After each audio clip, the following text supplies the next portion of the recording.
Hey guys, today I want to talk a little bit about product ascension pathways as well as product attach rates within the same order.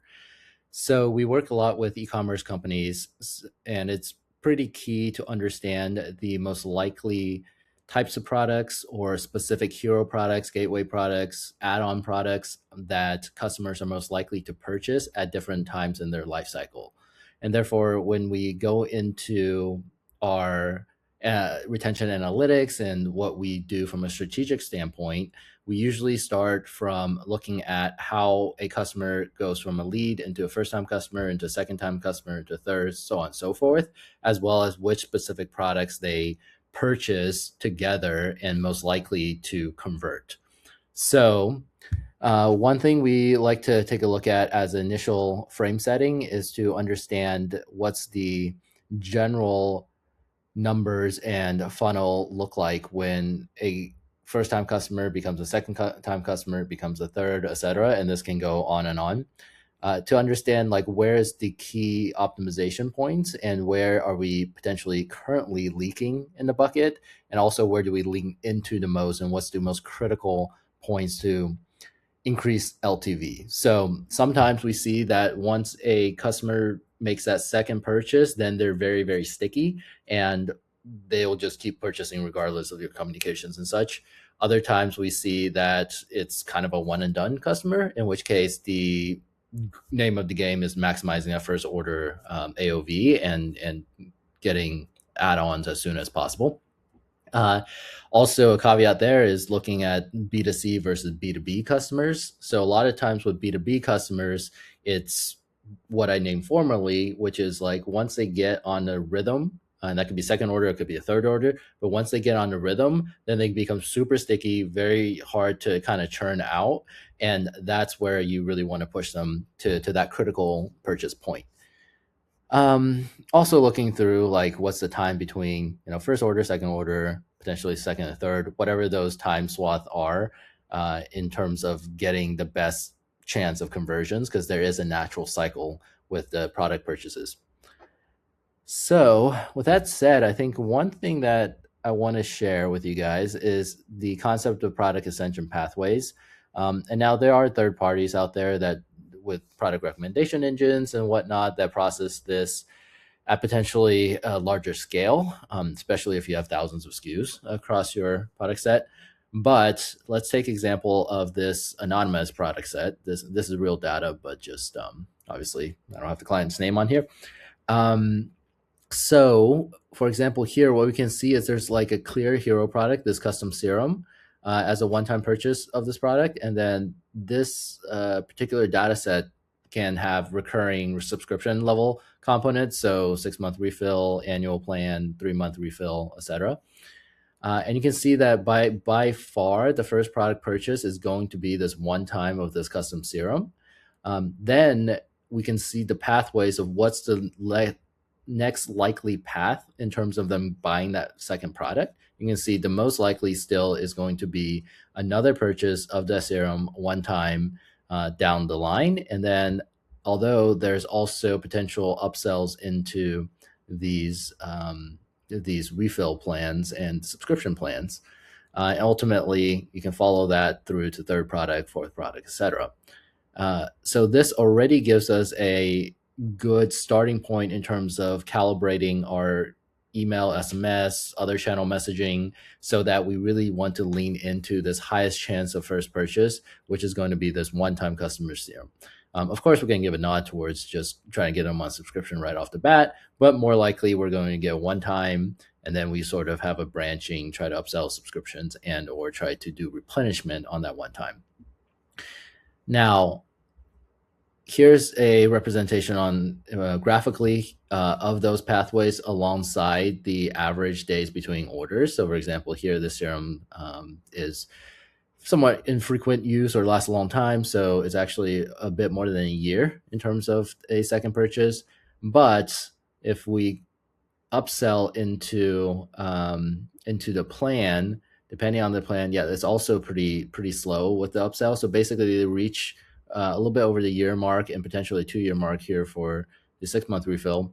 they reach a decision point on repurchasing, and that's the critical points in which we can direct them down a replenishment purchase and or a upsell.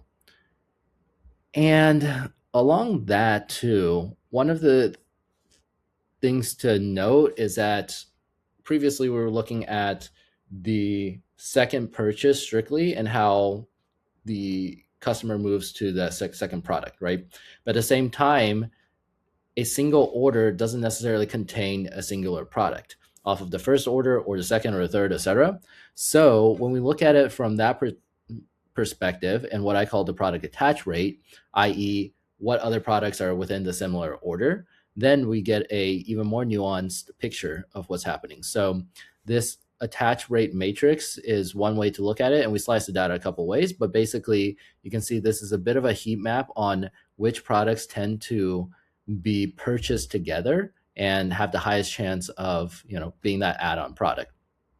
So we can see here that some of the higher heat map items is this brightening kit relative to a 6-month refill, the sonic brush relative to this, brightening pens as well. So these accessory level items are very good attach rate relative to whenever the customer is purchasing that subscription upsell. And then even here, like similar accessories for the one-time serum, not as strongly attached, but also pretty useful. So, and then we can follow this band over here, and this row basically tells us that like these 3 items are great attach points. And of course, if you have a bigger SKU set, that this graph will evolve a lot bigger. But also, as we look at here, it's a little hard to see here, but basically, did my head disappear? There you go. I got myself back. So basically, we can also see that like with the pairing, which one's the anchor product and which one is the attached product.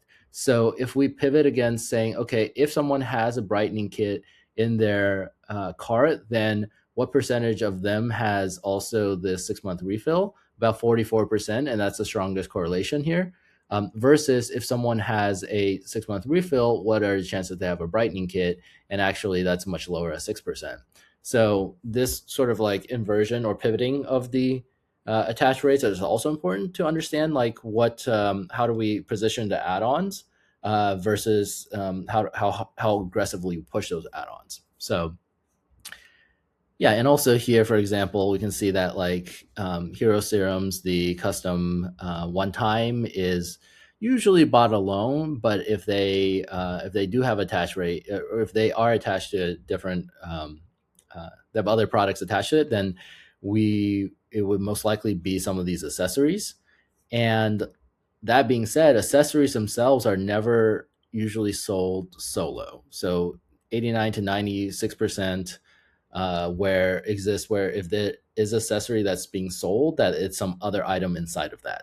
So this is quite enlightening. So usually when we're sending messages, then instead of just pushing solo accessories, we can do bundles, we can do pairings, we can really just lean into the fact that we know that accessories are very likely to be attached to one of these other products, namely the subscription.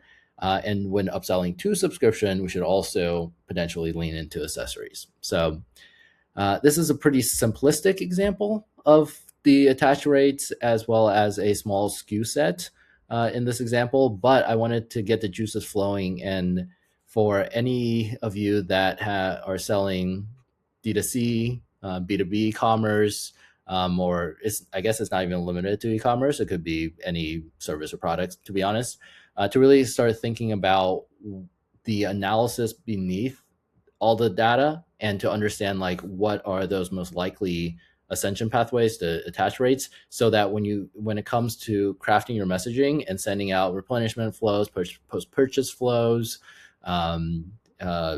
upsells, cross-sells, all of that you're swimming with the tide towards the highest chance of conversion versus against the tide with kind of random product mix that is historically shown not to be the most optimal. Anyways, hopefully that was helpful, and thank you very much.